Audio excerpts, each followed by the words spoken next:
சிவாய நம. திருச்சிற்றம்பலம்.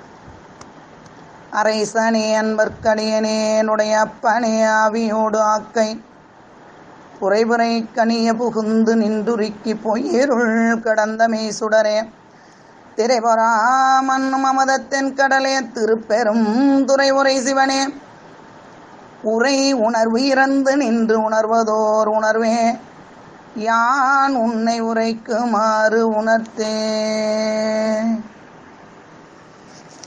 சைவத்தின் மேல் சமயம் வேறில்லை அதில் சார் சிவமாம் தெய்வத்தின் மேல் தெய்வம் இல்லென்னும் நான்மறை செம்பொருள் வாய்மை வைத்த சீர்திரு தேவாரமும் திருவாசகமும் உய்வைத்தரச் செய்த நால்வர் பொற்றால் எம் உயிர் துணையே.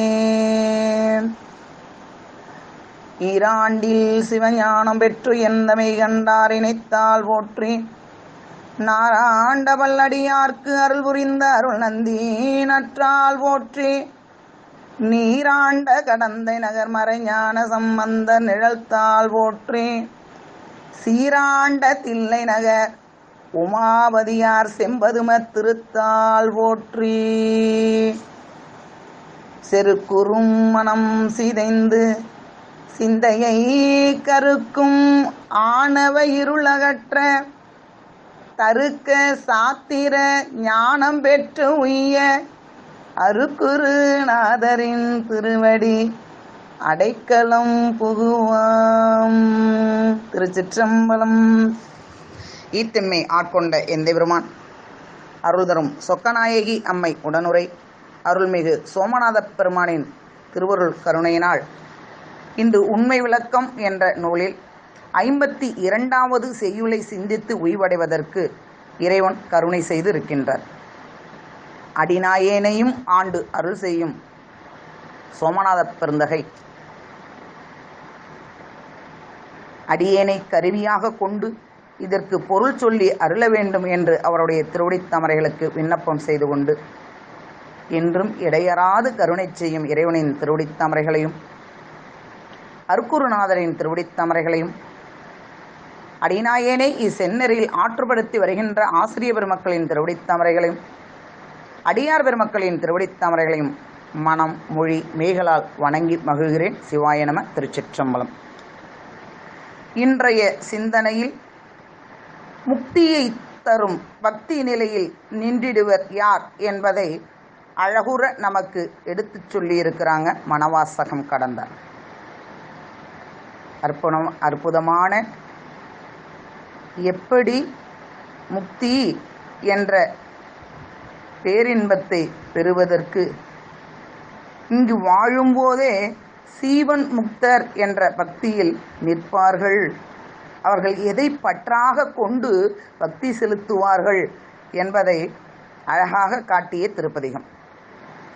நேற்றைய சிந்தனையில் முக்திக்கு நிலையான காரணமாக இருப்பது குரு வழிபாடு, சிவலிங்க வழிபாடு, அடியார் திருக்கூட்ட வழிபாடு ஆகிய மூன்றுமே முக்திக்கு நிலையான காரணமாக இருக்கின்றது என்ற உண்மையை விளக்கத்தை பெற்ற உயிர் கற்றாமணம் போல கசிந்து கசிந்தே உருகி கற்றாமணம் போல் கசிந்து கசிந்தே உருகி உற்ற ஆசான் லிங்கம் உயர்வேடம் பற்றாக முக்தி தலைவர் முழுமலத்தை மோசிக்கும் பக்தியினில் நின்றிடுவர் பார்.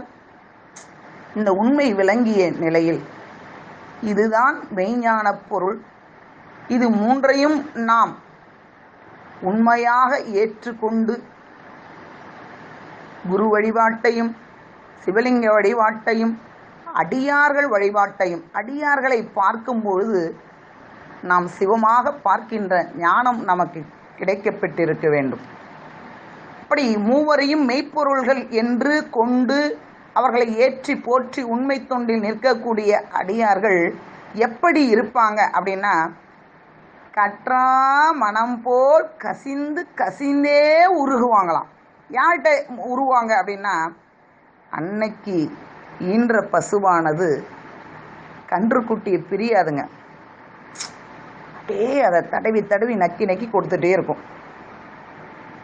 அப்படி போல குருவை பார்த்த இடத்தும் உற்ற ஆசான் ஞான குருங்க. நமக்கு உற்றவன் யார்? சிவபெருமான். அப்படிப்பட்ட சிவபெருமான் தான் என்ன பண்ணியிருக்கிறார்? இப்போ குருவை இடமாக கொண்டு நமக்கு அருள் செஞ்சிருக்கிறாங்க. அப்படிப்பட்ட ஞானகுரு சிவலிங்க திருமேனி அடியார் திருவேடம். நல்லா கவனிக்கணும். திருவேடம், வேடம், வேடம். நம்ம அதில் ஏமாந்து போயிடக்கூடாதுங்க. அடியார் திருவேடம் ஆகியவற்றை உண்மை பொருள் என்று கொண்டு எப்படி உருகணும் தெரியுங்களா? கசிந்து கசிந்தே உருகி. திருவாசகம் எளிமையா அனைவருமே படிக்கக்கூடிய நிலையில் இன்று இருக்கின்றது. முற்றோதல் என்று சொன்னாலே எங்கும் ஊனை உருக்கும் தேனான திருவாசகம்தான் இசைத்து கொண்டிருக்கின்றார்கள். அதில் திருப்புலம்பல் அப்படிங்கிற தலைப்பில் அந்த சிவ ஆனந்தத்தின் முதிர்வை சொல்லி இருப்பாங்க மணிவாசக பெருந்தகை. அவங்க தாங்க சீமன் முக்தர். குருநாதரை பார்த்த உடனே அடிநாயனை ஆண்டு அருள் செய்த சோமநாத பெருந்தகை என்ற உணர்வோடு கண்ணீர் மல்கணுங்க. சிவலிங்க திருமேனியை பார்த்த உடனே உருகி, அதுக்கு மேலே சொல் வரக்கூடாது. இதெல்லாம் தானா முயற்சி பண்ணி வரதில்லைங்க. நம்மை விட்டு நாமளே சொல்லற நின்று பெருமானை பார்த்து பார்த்து உருகுகின்ற நிலை. கண்ணீர் கசிந்து அன்பால் உருகணும். என் அன்பே அன்பே அன்பே என்று உருக வேண்டும். மணிவாசக பிறந்தகை சொல்லுவாங்க, அந்த சிவானந்த முதிர்வின் காரணமாக அந்த பிரிவு ஆற்றாமை திருப்புலம்பல் செய்கிறார். யான் எதற்கு உருகுவேன் என்பதை அழகாக சொல்லியிருக்கிறாங்க. எப்படி உருகுவேன் என்பதை அழகாக சொல்லியிருப்பாங்க.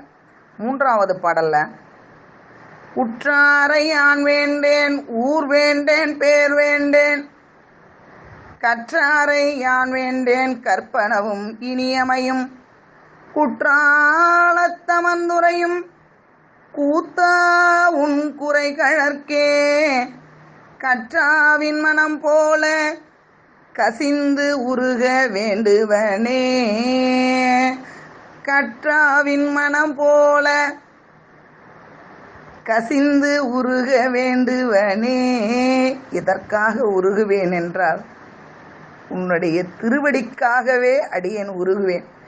எப்படி உருகுவேன் என்றால் கன்றை உடைய பசுவினைப் போல மிகவும் கசிந்து கசிந்து கசிந்து உருகுவேன் என்று சொல்லியிருப்பாங்க. நமக்கு கணியன் பூங்குன்றனார்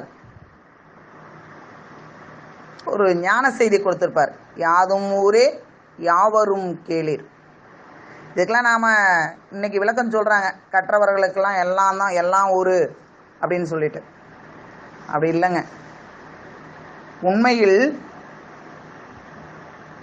நாம் எப்பொழுது கேவலத்தில் கிடந்தோமோ அன்று முதலே நமக்கு கருணை செலுத்தி நம்மை பிறவிக்கு கொண்டு வந்த இறைவனார் அவரின் நன்றியை மறந்து வினை பெருக்கிய காரணத்தால் நாம் பிறக்காத ஊரே இல்லைங்க. நாம் பிறக்காத நாடே இல்லைங்க. நாம் பிறக்காத வகையே கிடையாது. எல்லாமாவும் பிறந்தாச்சு. 4 வகையான தோற்றத்துக்கு ஆளாயாச்சு, 7 வகையான பிறப்புக்கு ஆளாயாச்சு. எல்லா நாட்டுக்கும் எல்லா நாட்டிலையும் வாழ்ந்து வாழ்ந்து வாழ்ந்து பிறந்து பிறந்து இறந்தாச்சு. எல்லா ஊர்லேயும் பிறந்து பிறந்து இறந்தாச்சு. எந்த ஊரும் நமக்கு அறியாத ஊர் இல்லைங்க. எல்லாம் அறிந்த ஊரே.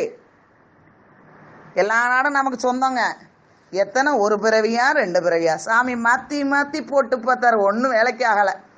அதனால்தான் இப்போ இந்த பிறவியில் நாம் செய்த தவப்பயனின் ஈட்டத்தின் காரணமாக சோழ நாடு சோறுடைத்து முக்தி உடைத்து என்பதால் இங்கே பிறக்கச் செய்து அந்த ஞானத்தை நமக்கு ஊட்டி கொண்டிருக்கின்றார். இப்போ எல்லாம் நம்ம ஊர் தாங்க. எந்த ஊர்லேயும் எந்த ஊரும் நமக்கு சொந்தமில்லாத ஊரெல்லாம் இல்லை. எல்லாம் நமக்கு எல்லாமே சொந்தக்காரங்க தான். ஆடு மாடாக இருக்கட்டும், குரங்கு கோட்டாடாக இருக்கட்டும், எல்லாமாவே நம்ம பிறந்திருக்கிறோம். எல்லாரும் உறவினர். எல்லா நாடும் நம்ம நாடு, எல்லா ஊரும் நம்ம ஊர் தான். அதனால தான் யாதும் ஊரே யாவரும் கேளீர். யாவர்னா இங்கே மனிதர் மட்டும் குறிக்கலைங்க. யாவரும் எல்லாமே 7 வகையான பிறப்பாக இருக்கிறது எல்லாமே நமக்கு சொந்தக்காரங்க தான். ஏன் கொஞ்சம் நஞ்சமாக பிறவி எடுத்திருக்கோம், கொஞ்சம் நெஞ்சமாக உடம்பு வாங்கிட்டு வந்திருக்கோம். இப்படி இதை உணர்ந்து ஞான நிலையில் சீவன் முக்தராகவே வாழ்ந்த மாணிக்கவாச பெருந்தகை சொன்னார், நாம் ஏதோ உற்றார யான் வேண்டாம்னு நம்ம குடும்பத்தை விட்டுட்டு ஓடி போகிறது அப்படிலாம் இல்லை, நம்ம ஊரே வேண்டான்ட்டு போகிறதெல்லாம் இல்லை, பேரே வேண்டான்ட்டு போகிறதில்ல. எந்த பேர் நமக்கு சொந்தம்னு வச்சுக்குவோம், எத்தனை கோடி பிறகு அத்தனை கோடிக்கு நமக்கு ஒவ்வொரு பேர். எந்த பேர் நமக்கு சொந்த பேர்? இப்போ நமக்கு இருக்கிற பேர் நம்ம உடலுக்கான பேர் தாங்க, உயிருக்கான பேர் இல்லை. உயிர் என்றுமே இறைவனுக்கு அடிமை பொருள்.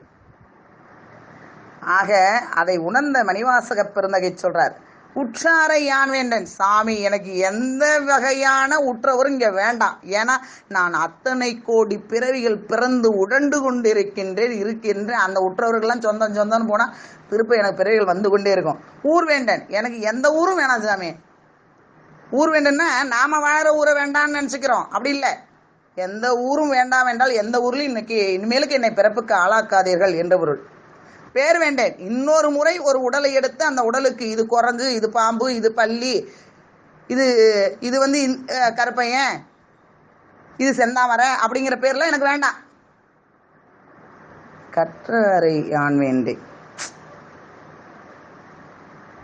என்னப்பா, எல்லாரும் அப்படிப்பட்ட ஞானிகள், இப்படிப்பட்ட ஞானிகள், அவங்க உயர்ந்தவங்க, இவங்க வந்தவங்க, அவங்கள போல வாழ்ந்தா வாழணும், இப்படி வாழணும், அப்படி வாழணும், கோட்டை மேலே கோட்டை கட்டுகிறன்றோம். எனக்கு வேண்டாம் சாமி, எதுவுமே வேண்டாம். எனக்கு கற்பதற்கு இனிமையாக இருப்பது உன்னுடைய திருவடி. உன்னை தான் நான் பயில வேண்டும், உன்னை தான் நான் சம்பாதிக்க வேண்டும். ஏன் இந்த உடலை விட்டு உயிர் வெளியே வரும்போது அடியார் பெருமக்களுக்கு குற்றாலத்தில் அமர்ந்து உரைகின்ற கூத்தனல்லவா வந்து அழைத்து செல்வான். இதுதானே நமக்கு நாவுக்கரசு பெருந்தகை சொல்லியிருப்பாங்க. உற்றாருளரோ உயிர் கொண்டு போம்பொழுது குற்றாலத்துறை கூத்தனல்லால் நமக்கு ஆருளரோ. நாம விரும்ப வேண்டிய உற்றார் குற்றாலத்தில் இருக்கிற கூத்தன், நாம் விரும்ப வேண்டிய ஊர் கைலை, நாம் விரும்ப வேண்டிய பேர் அடிமை, சிவனடிமை. ஆக நான் தெளிவாக உன்னை சிந்தித்து உன்னை பெற்று உன் திருவடிக்கே கன்றை ஈன்ற பசுவை போல கசிந்து கசிந்து கசிந்து உருக வேண்டும் எம்பெருமானே என்று கேட்டிருப்பாங்க. இப்படி உருகி நிற்பவர் தான் முக்திக்கு உரிய பக்தியில் நிற்பவர்கள். அப்படியே குருவை பார்த்தா கண்ணீர் கசிந்து அந்த அன்பு கண்ணீரா வரணுங்க. சிவலிங்க திருமேனியை பார்த்தா எத்தனை கோடி பிறவிகள் என்னை திருத்த முயற்சித்தும் அடியேன் தவற விட்டுட்டேன் என் பெருமானே, இப்பிறவியாவது என்னை ஆண்டு அருள் செய்து முக்திக்கு உரிய பக்தி நிலையில் என்னை வைத்து இருக்கின்றாயே, கருணை மாபெரும் கருணை என்று அவனை நினைந்து நினைந்து உருகணுங்க. அடியார்களை பார்த்தால் இதுக்கெல்லாம் பல்வேறான வேறுபாடுகள் இருக்குங்க. யாராக இருந்தாலும் வேடமும் நீரும் தான் நமக்கு. வேடத்தையும் நீரையும் கண்டோம் என்றால் அப்படியே உருகணும். நம்மவர் வந்து விட்டாரே, சிவபெருமான் வந்திருக்கிறாரே என்று உருக வேண்டும். இப்படி உருகி நிற்பதே பக்தியில் நின்றிடுதல் என்று பொருள். இவர்களுக்கு பேரு சீவன் முக்தோர், அணைந்தோர் என்று சொல்லுவாங்க. இப்படி அணைந்தவர்கள் என்ன செய்வாங்க அப்படின்னா, மலம் அற்று இந்த மல வாசனைன்னு இருக்குங்க. இந்த பெருங்காய டப்பாவில் பெருங்காயத்தை பயன்படுத்திட்டு திரும்ப பெருங்காயெல்லாம் தீர்ந்து போச்சுனாலும் அந்த டப்பாவில் வாசனை வருங்க. அதுபோல் நமக்கு மல வாசனை கொஞ்சம் அப்பப்போ வந்து பட்டுறதுக்கு முயற்சி பண்ணும். அப்படி இல்லாமல் அது முழுவதும் நீங்குவதற்கு வேண்டி இவர்கள் என்ன பண்ணுவாங்கன்னா அன்பு நிலையில் உறுதிப்பாடாக நிற்பாங்கங்க. அதை தான் சொல்கிறாங்க, முக்தி முதல்வர் முழு மலத்தை மோசிக்கும்னாரு. மலவாசனை நீக்குவதற்கு காரணமான பக்தி, அன்பு. அது எப்படிப்பட்ட அன்பாக இருக்கணும்? வேடத்தை கண்டால் கண்ணீர் அப்படியே கறந்து விட வேண்டும். சிவலிங்க திருமேனியை பார்த்தால் கண்ணீர் மல்கி உருக வேண்டும், குருநாதரை பார்த்தால் உயிர் உருக வேண்டும். இது மூன்றும் இவ்வாறு இருந்தால் அவர் சீவன் முக்தர், உடலோடு இங்கேயே சிவ ஆனந்தத்தில் இருக்கக்கூடியவர் என்று பொருளுங்க. இதை தான் நமக்கு திருக்களிற்றுப்படியாரில் 55வது பாடலில் அழகாக சொல்லியிருப்பாங்க. அன்பே என் அன்பே என்று அன்பால் அழுது அரற்றி. பார்க்குறவங்க நினைப்பாங்க, என்னப்பா இருந்தாலும் எதுக்கு எடுத்தாலும் அழுகுறாரு அப்படின்னு நினைப்பாங்க. அவங்களுக்கு என்ன தெரியும் அந்த உயிர் எவ்வளவு பெரிய உயர்ந்த உயிர் என்று, அது எவ்வளவு சிவானந்தத்தை இங்கிருந்தே துய்த்து கொண்டிருக்கிறது என்று பார்ப்பவர்களுக்கு என்ன தெரியும்? அழுது அரற்றுவார்களாம். என் அன்பே என் அன்பே என் அன்பே என்று அன்பால் அழுது அரற்றி அன்பே அன்பாக அறிவழி. அவ்வாறு அன்பால் அன்பு செலுத்த செலுத்த செலுத்த செலுத்த அந்த அன்பே தன்முனைப்பை அறுத்து நிற்கும். இவ்வாறு பக்தி செலுத்தாம நீங்கள் நாள்தோறும் நானும் தீர்த்தம் மாறுறேன், தியானம் பண்ணுறேன், சிவார்ச்சனை 108 மலர்கள் வச்சு பூசை பண்ணுறேன் அப்படின்னு செய்கிறதெல்லாம் பாழ் என்று சொல்லியிருப்பாங்க நமக்கு திருக்களிற்றுப்படியார் நூல்ல. அன்பு அன்றி, எப்படிப்பட்ட அன்பன்றி? முக்திக்கு வேண்டிய அன்பு, கசிந்து உருகுகின்ற அன்பு. அந்த அன்பினால் பெருமானையும் குருநாதனையும் அடியார்களையும் கண்ட இடத்து அன்பே அன்பே அன்பே என்று அன்பால் அழுது அரற்றி அன்பே அன்பாக அறிவு அழியும். அந்த தன்முனைப்பு நீங்கிடுங்க. தன்முனைப்பு நீங்கிட்டா அன்பாக அன்பால் உருகி நிற்போம்.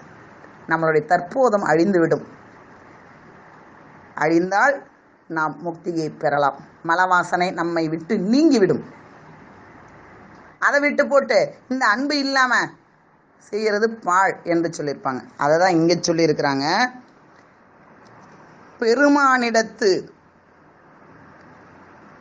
குருவிடத்து அடியாரிடத்து அன்று ஈன்ற கன்றினை உடைய பசுவினை போல மனம் கசிந்து கசிந்து உருகி நிற்கக்கூடிய அவர்கள் அணைந்தோர் சீவன் முத்தர். அப்படிப்பட்ட சீவன் முத்தருடைய மலவாசனை முழுதும் நீக்குவதற்கு காரணமாக இருப்பது இந்த பக்தி நெறி. எப்படிப்பட்ட பக்தி நெறி? பெருமானை கண்டவிடத்து உருகி உருகி உருகி உருகி நின்று அவனை வழிபடுகின்ற பக்தி நெறி. இவர்கள் தான்ப்பா முக்திக்கு உரிய பக்தி நிலையில் நிற்பவர்கள் என்பதை நமக்கு மணவாசகம் கடந்தார் அருமையாக இன்று அருளி செஞ்சிருக்கிறாங்க.